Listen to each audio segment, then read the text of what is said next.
Hello everyone, I am back once again with another Wi-Fi match for Pokemon Sword and Shield. And if you remember my last match, you should already know then that my opponent for this match is going to be ChrispyChicken once again, because he actually asked for a rematch. And yeah, I was willing to give it to him because, you know, I kind of am like very limited for opponents in Pokemon Wi-Fi matches with Sword and Shield because, you know, again, Scarlet and Violet, still a thing. Even though we got news about Legend ZA, as well as the new game Pokemon Champions, which seems to be the new way to do battles this time around. I mean, obviously, Scarlet and Violet is still the game that's considered relevant, so people are only going to focus on that, obviously. So, again, I just have to take up on whoever is willing to play me in Generation 8, because very rarely do people do that. So I have to, you know, take advantage of what I got, you know.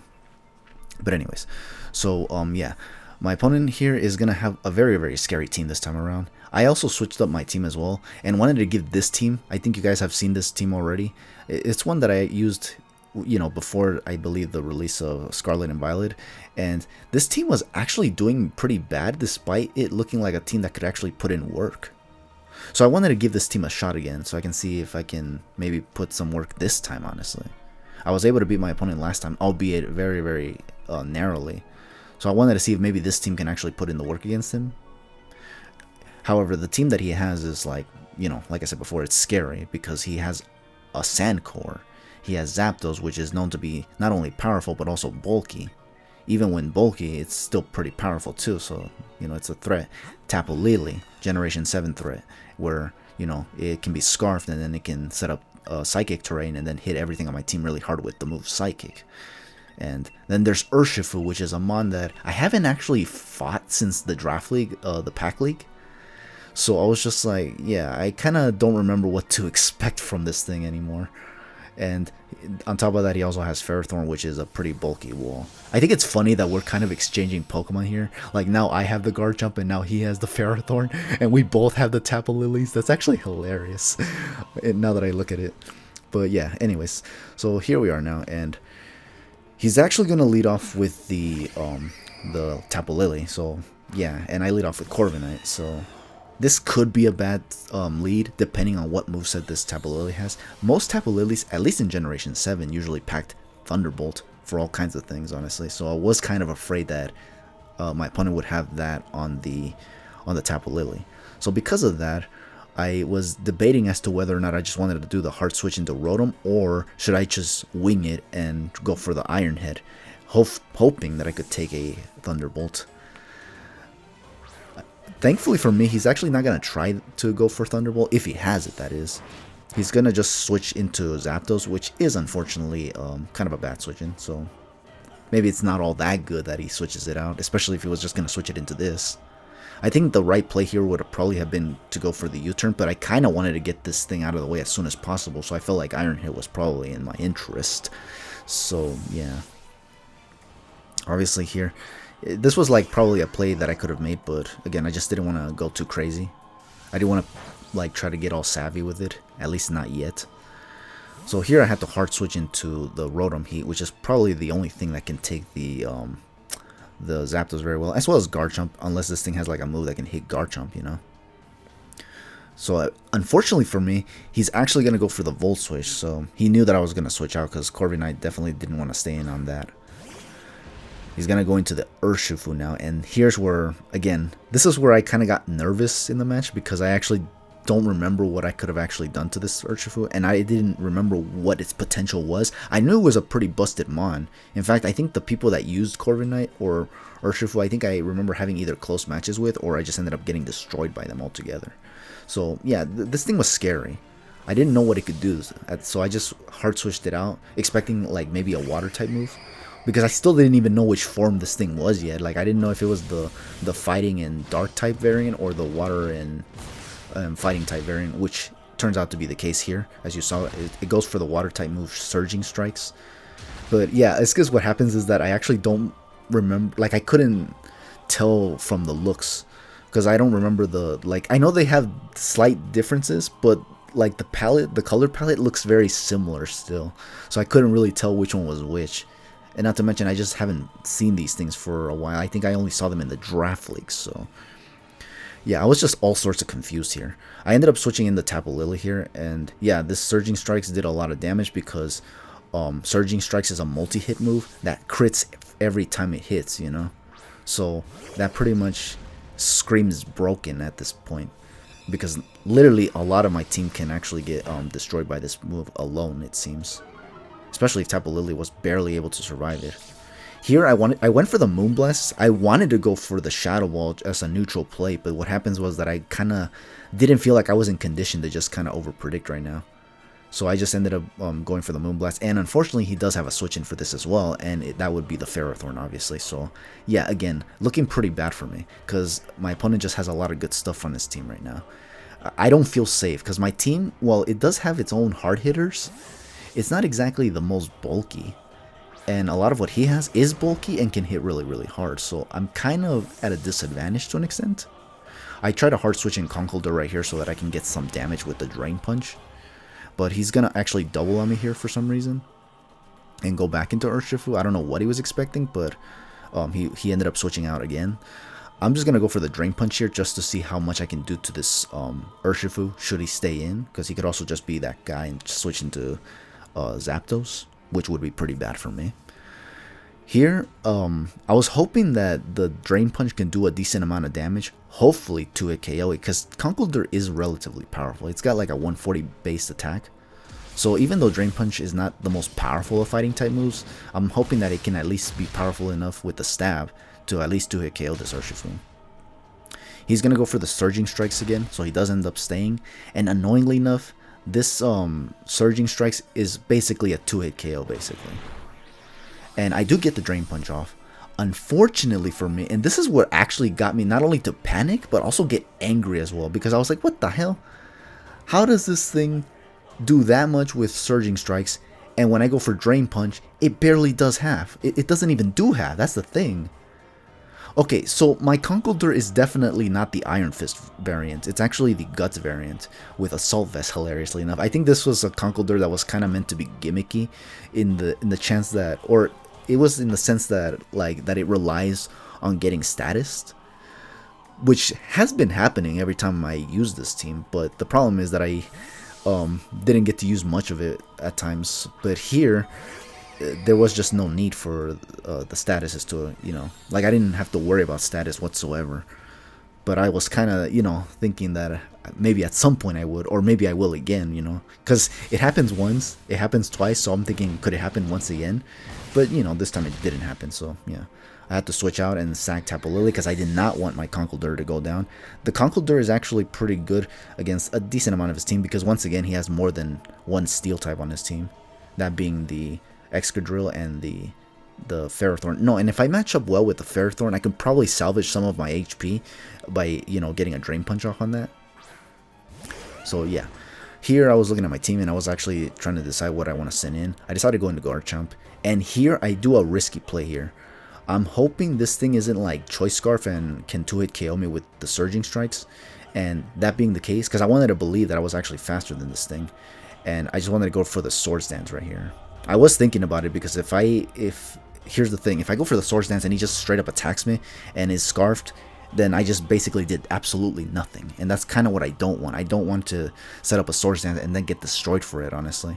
I actually want this to pay off somehow. So here, and my opponent seems to be anticipating this as well, because he is also thinking about it. Because remember that in the last match, he also went for Swords Dance with his Garchomp. Although I think in his case, going for Swords Dance was kind of like an odd play. Here, I think it's more reasonable if he doesn't have anything for my Garchomp. I actually don't know if these things could even get Ice Punch. Like, I actually wasn't sure, honestly, because again, I don't remember what the moveset was for Urshifu. Either way, he's going to end up going into the Ferrothorn, and I am going to get the Swords Dance off, thankfully. So I'm at +2 now. There is one problem, however, and that problem is that, yeah, I got the +2, but unfortunately, you know, Ferrothorns are very bulky. The only moves I got are Earthquake to hit this thing with. Unfortunately, I don't have a fighting type move, nor do I have Fire Fang. Fire Fang at +2 might have been able to take this thing out, whether it was physically defensive or not, but because I don't have that, I have to go for Earthquake. And It doesn't take it out, unfortunately, but it does do a decent amount of damage. However, because it lived, it now gets to go for the knockoff, which is unfortunate for me, or at least that's what I thought actually at the time, because he actually knocks off my Roselli Berry, which I was trying to reserve for the Tapu Lily, because I was hoping that if that Tapu Lily is scarfed, I can just take a Moonblast and then take it out with a Poison Jab. Yeah, so, because yeah, I was kind of afraid of these kinds of mons, because Tapu Lily, I knew that the Tapus existed in Gen 8, I just, you know, didn't know when they would come and whatnot. And on top of that, there were other fairy types to worry about as well, so, you know, that's why I packed Poison Jab and Roselli Berry on Garchomp, because that was kind of common back then. I don't know if it still is, but at the time it definitely was, and I definitely had my concerns. So yeah, anyway, so he knocked off. Now he's gonna switch it out. For some reason, I thought he was just gonna let it go down, or switch into Zapdos if he predicted another Earthquake. What he ends up doing instead, though, is just sacking the Tapu Lily for some reason, which is odd.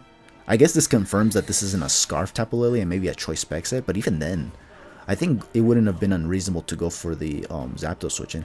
But I was at +2, so maybe he was afraid that I'd predict him and I would go for the Dragon Claw. He does send in Zapdos now, so I guess that was the case. He probably did anticipate the Dragon Claw, which is why he went into Tapu Lily. I guess he wanted to make that ballsy play, which didn't pay off for him, but he does get to send in the Zapdos now, and I did get the Dragon Claw off, but because this thing was very, very healthy, it takes the Dragon Claw very, very well, annoyingly enough. And he does get a Hurricane off on me, which does a decent amount of damage. It's a 2-hit KO, in fact. It's kind of crazy how this Zapdos... Well, I don't even know if the Zapdos is even, like, of the bulky variety. It could be an offensive one for all we know. But that Hurricane did a lot of damage. So, here he's going to switch it out. He's not going to let me take out the Zapdos just yet, because the Zapdos kind of is like a... kind of like a way to handle my Corviknight. I think if that thing goes down, the Corviknight can kind of just wall a bunch of his team to an extent. Here he's going to send in the Tyranitar and set up the Sandstorm. Again, he's just switching around, just letting a lot of his mons go down. The first one I can understand. It was a ballsy play attempt probably. But here, I don't know why he's sending in the Tyranitar. It doesn't even get to do anything. Well, I guess he didn't want to let Zapdos go down, so he would prefer sacking the Tyranitar before anything else. Because I do have Conkeldurr, he probably figured that this would be his disposable mon. I don't know. But either way, he's going to send in the Excadrill now that the sand is up. He's got to take advantage of that. So here, I was kind of debating whether or not I wanted to let Garchomp go down. In retrospect, I think I should have. But I think I end up not doing so, and I think I just end up letting the Garchomp go down because I didn't want anything on my team to actually take unnecessary damage. So because of that, I'm going to stay in and lose Garchomp. Also, I think I wanted the rough skin damage too. And on the off chance he goes for like maybe Iron Head, which he did, so yeah. Because he could have gone for Earthquake too, honestly. But I do have mons that are immune to that, so yeah. I think I was just staying in because I wanted the rough skin damage. But I think I should have just switched out and just gone into Corviknight, because I do have Body Press for the Corviknight. So I could have just done that. And if I predicted him to switch in the Zapdos, I could have just gone for the U-turn. That thing is already crippled. And then I could just send in Rotom. And if he tries to send in the Urshifu to resist Overheat or whatever I go for, I could just Volt Switch again. Here, I'm going to try to send in the Rotom Heat and actually see if I can, you know, get some damage with the Overheat. Like, take out this thing with the Overheat. But he's not going to let that happen, obviously. He's just going to sack the Ferrothorn. Very good play. Unfortunately, it pissed me off too, honestly, because, again, I was trying to, like, go ham here, and he just ends up negating my Overheat by just sending in this damn thing. Now he gets to switch in whatever he wants, and I'm at -2, so I won't be able to do much. But unfortunately for me, the problem with this team right now that my opponent has is that he has the Urshifu, and that Urshifu alone seems to be my team's undoing, because I literally don't have switch-ins to this thing. I don't want to lose Rotom because he still has the Zapdos. Maybe once the Zapdos is gone, I'm willing to lose Rotom, but at the moment, I didn't want to lose him yet. So once again, here I'm put into this position where I think I have to sack something. And hilariously enough, or maybe not hilariously enough, it's actually more of a tragedy, if you know me. But yeah, once again, just like in the last match, once again, it's looking like it's Sharpedo I have to sack, because once again, it's looking like Sharpedo can't really do anything to... well, it could take out the Zapdos, but the Urshifu is what's really doing my team in right now, so... And I feel like right now, it's not going to be able to do much. I really wish that this Sharpedo had Psychic Fangs, but as you saw right now, this is actually the Sharpedo that I mentioned in the last match that actually has Ice Fang. So yeah, I definitely had the Ice Fang Sharpedo this whole time. And this one actually does have Protect as well. So this one was actually intended for the whole Protect and you know, attacking strategy and whatnot, while getting the speed boost and all that. But yeah, so once again, he goes for the Surging Strikes. Sharpedo resists it, so thankfully it's able to barely survive. I'm going to try to go for Protect here just to get a speed boost, and then try to go for Waterfalls and hope for flinches, just to kind of cripple this thing as much as possible to put it in range for a Mach Punch. Now, here is where once again the whole lack of familiarity with Gen 8 comes and bites me in the rear end once again. I did not know what the ability for Urshifu ever was. I never actually knew, but I think even as far back in the Pack League, I never knew what this ability was for, what's it called, for Urshifu. So because of that, I went for Protect, not knowing that its ability was actually capable of going through Protect and just getting the hits off regardless. I was like, what? And yeah, that shit actually shook me. It actually influenced the direction of this whole match, actually. Like, this was the turning point in the match where I felt like, yeah, I think I'm screwed in a way. So, and here, yeah, I lose Sharpedo, so I had to send in Corviknight now. I believe here I panic and just go straight for the Brave Bird. I wanted to go for the U-turn, but the problem was that I saw Thunder Punch, so because of that, now I was thinking he's probably going to want to stay in and then just hit me with another one, weaken my my Corviknight so that the Zapdos can come in and just Volt Switch it. And yeah, so because of that, I just went for the Brave Bird. Instead, what he does is actually switch out and go into the Excadrill. I think he did it via U-turn, so that's kind of annoying. But it's smart, obviously. It's a smart play. Gets residual damage wherever he can. And here, he's going to go for the Rock Slide, so damn. He could have Rock Slided my Rotom Heat, and he never did, which is kind of insane. But now I'm going to go for the U-turn here just to get the slow pivot. And I believe here is where I'm going to try to send in the Conkeldurr. And again, I actually, once again, because of that freaking Thunder Punch on my Sharpedo through Protect, I think here is where I kind of might have choked the match myself, crazily enough. So it's kind of insane how in the last match, my opponent seemed to choke his match. And it's looking like right here I might actually choke the match as well. Because here, I could go for Drain Punch to actually get some HP back in order to be able to take whatever Urshifu wants to go for. But what happens is that he goes for the Rock Slide. I don't believe he flinches yet. No, I don't think he flinches at all, in fact. But I go for the Ice Punch because, yeah, obviously I was kind of afraid of the Zapdos coming in. I think here I might have actually forgotten that the Zapdos was actually weakened. So I think going for the Drain Punch was definitely not a problem. I could have probably even taken it out with a Mach Punch if it was low enough, actually. So this actually might have been a misplay on my part, actually, this time around, which is unfortunate. I do take out the Excadrill because I went for Ice Punch again instead of Mach Punch because, again, I was just thinking that he might now try to actually send in the Zapdos. I really was just starting to think that he was going to try to play it all like in a cocky manner, like he was just going to be switching around just to mess with me or something, which is possible.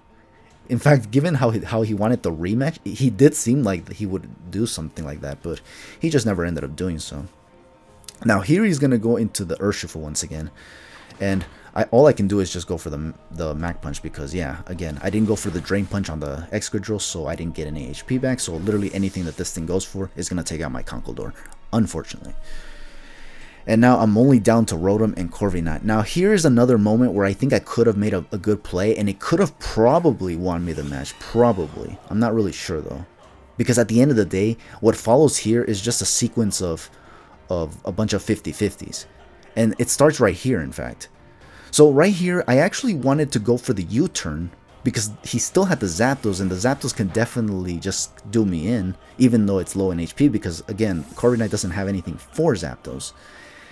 However, unfortunately for me, he does end up going for the U-turn, and that means that I'm just gonna not be able to do anything to the Zapdos. Well, it does a decent amount for a resisted hit, but the problem is not that. It's not the damage output. It's the fact that the Zapdos is naturally faster than Corviknight, so that means now it's just gonna go for the Volt Switch. No, and if I could switch into Rotom, but he's gonna get the Volt Switch, so he's just gonna get the Switch initiative back into Urshifu. So again, like, had I actually gone for the U-turn earlier on that turn, on the turn where I was matched up with Urshifu, I might have been able to create the series of 50-50s here, and then it would have just come down to whether or not he wanted to Volt Switch with the Zapdos while I go for Volt Switch on my Rotom. Right there, if he stays in, well, I want to believe, given how low he was, that I might have been able to take out the Zapdos, provided he doesn't have Roost, because I still don't know if he even had Roost on that. If he had Roost, then I probably was just going to lose this regardless, honestly. So, but nonetheless, here, I actually, I just decided to, like, see what I can do, honestly, because at this point I actually was convinced that I actually lost this match, because yeah, there was just no salvaging that. I think I needed to make that U-turn play in order to have a chance at winning this, which would have been incredible actually, because this guy's team was very, very busted, honestly. Had Urshifu, which can hit through Protects, annoyingly enough. Like, what the fuck? That was insane. That was like the most frustrating part of the match, actually, that thing could hit through Protect. But it wasn't a big deal though, because it was just, it was Sharpedo at the end of the day. It's not like it was a significant mon like Tapu Lele or something like that. That would have gotten me riled up, but it was Sharpedo still, And I could have gotten some residual damage with Waterfall, Any bit of damage here would have helped, honestly. So, yeah, obviously I was still kind of upset, honestly, at this. Nonetheless, this match was actually pretty short, though. Oh, short. I meant to say close, damn it, in the short. This match was not short. It actually almost went down to time again, actually. Yeah, here. Anyway, so, oh yeah, before I continue with the rest of the shit, honestly, so yeah, this Corviknight is gonna, it's gonna Brave Bird the freaking Urshifu, finally, so I at least take out the Urshifu, the freaking mon that was destroying the entirety of my team. But unfortunately, yeah, because I didn't do the U-turn earlier and putting my opponent into the 50-50 sequence, I actually ended up just losing the freaking, the Zapdos, which was so close to going down. Had I just gone for the U-turn right there, and then just gotten the Volt Switch off, put him in that, like, whole 50-50 scenario where he would have had to predict whether or not I'd go for Volt Switch with Rotom after I got for the U-turn, it was looking possible for me to win this. But after I saw that, he went for the U-turn, I was just like, oh yeah, this is over. I lost this. It was a close match, though. Like I said before, it was pretty close. But I was just kind of disappointed at the fact that, again, the lack of familiarity with Gen 8 is really what's biting me in the rear end here. Because I think had I known that, I would have probably approached this in a different way. Not really sure how, though, because there was just a lot on his team that was able to cover mine. So, again, this team kind of just doesn't seem to have what it takes, even though it looks very potent. I don't know. But anyways, that's going to be the match, obviously. And for those that watch, thank you for watching. Hope to catch you guys for the next one whenever I get to it. The next match is actually going to be one that takes place in Brilliant Diamond and Shining Pearl. So yeah, and it's not going to be against this person, thankfully. So yeah, because this guy, after those plays, I was just like, yeah, no, this guy is just way too busted. I think if I battle him, well, actually, that's actually interesting. I actually wanted to give you guys a quick fun fact. I actually did want to battle this guy again, but I decided to battle him in Brilliant Diamond and Shining Pearl. But he actually ended up destroying me. So I was just like, yeah, okay, yeah, no, this is not it, working out. That's kind of one of the reasons why I was actually genuinely upset with losing to this guy, because he wanted the desperate run back, and he got it. But then I wanted the desperate run back, and I didn't get it. I ended up losing badly. So badly that you're not going to see that match on the channel, obviously. You're just going to see this one. But that's it, honestly. At that point, I was just like, yeah, no, I'm done. If this guy asks for another match, I think I'm just like, nah, I'm good. Because I don't want to get farmed all day. But either way, anyways, that's my rant for the match and all that stuff. That's my salt for this video. But with all that said, hope to catch you guys for another video. I think I already said that, but for now, just take it easy and have yourselves a good one.